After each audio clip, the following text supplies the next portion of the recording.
In today's Farm Report, new technology may help producers increase their bottom line, but as Jim Sulphur with the University of Minnesota Extension Service Office reports, you should do your research to see if it is cost effective to put such technologies to use on your farm. There's a lot of new technologies coming to the dairy industry, just like every other industry in the world. And one of them that really isn't on farms yet, but I think it'll be coming fairly recently in the next 5 to 10 years, is on-farm NIR analysis. And the big advantage of that would be is you wouldn't have to take samples and run them to a lab and wait a couple days till you get the results back. The real advantage would be with dry matter, where you can make pretty rapid adjustments. I know there's ways to do on-farm dry matter analysis now that most producers use, be either a microwave or a Koster tester, but I think this would allow you to make maybe a little finer tuning adjustments. Obviously it's a lot easier than running a Koster or a microwave, which takes a fair amount of time, so you could actually do it before you feed.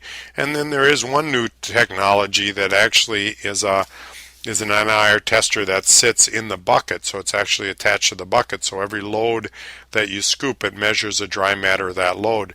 Noah Litherland, when he was at the university, actually ran a trial, and one of the farms was a central Minnesota farm and another farm down in southeast Minnesota.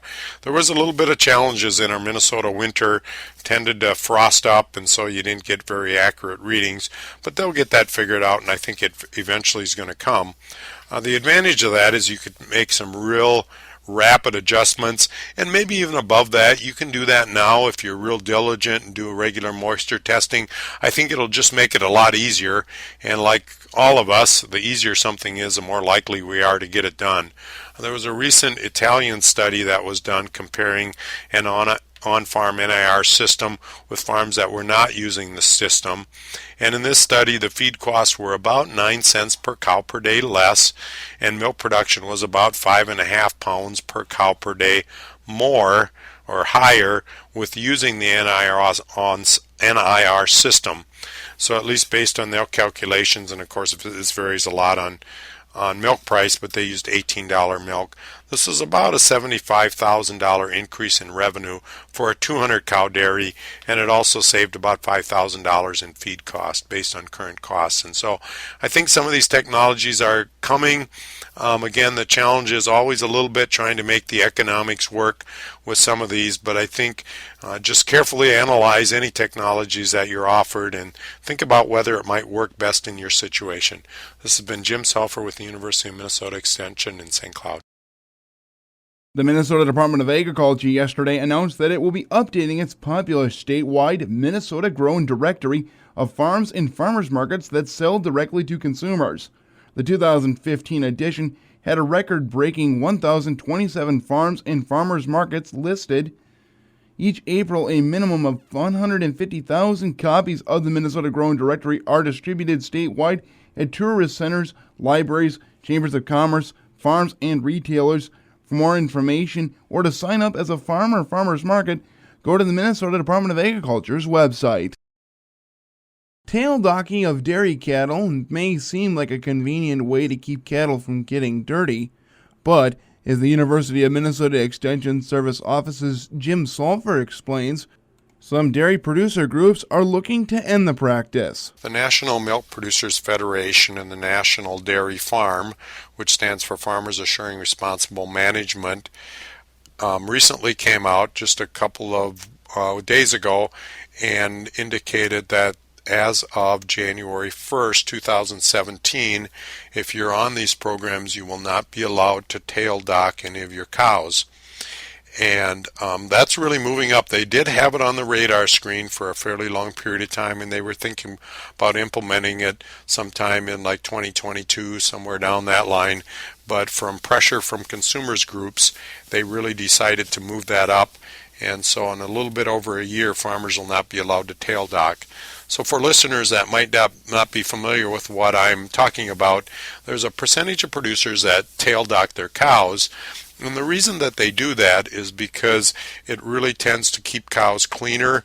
They tend not to get, if you're in a tie stall barn, they like to swing their tail around. Sometimes they tend to lay it in feces or urine. And so in order to alleviate that situation, they tend to dock the tails. And most farms now have really good fly control, and that's primarily one of the reasons that cows develop tails in the first place.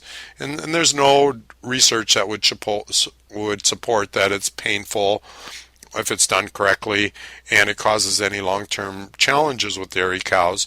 But I think this is just a good example that we as an ag community really need to listen more to what consumers do, our consumers desire, and there's a percentage of consumers that really don't like the idea of tail docking cows. And so all of our ag community, whether it's dairy farming or other communities, I think we do need to listen to consumers.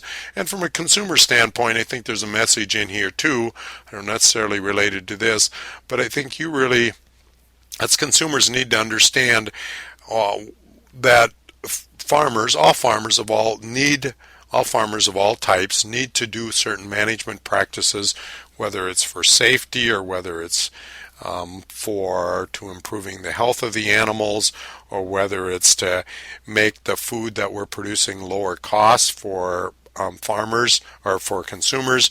But I think you also have to take into account and think about the management practices on farms and understand that sometimes you may not understand why producers do certain practices, but in reality there's probably some good science and reasons that they do some of the practices that they have. But if you're a dairy producer or agribusiness person listening, you might as well kind of get prepared that after January 1st, 2017, tail docking will not be allowed. This has been Jim Selfer with the University of Minnesota Extension in St. Cloud. Agriculture Secretary Tom Vilsack Monday announced that the USDA's Natural Resources Conservation Service will invest $30 million this year in 73 projects to improve water quality in high-priority watersheds in the Mississippi River Basin.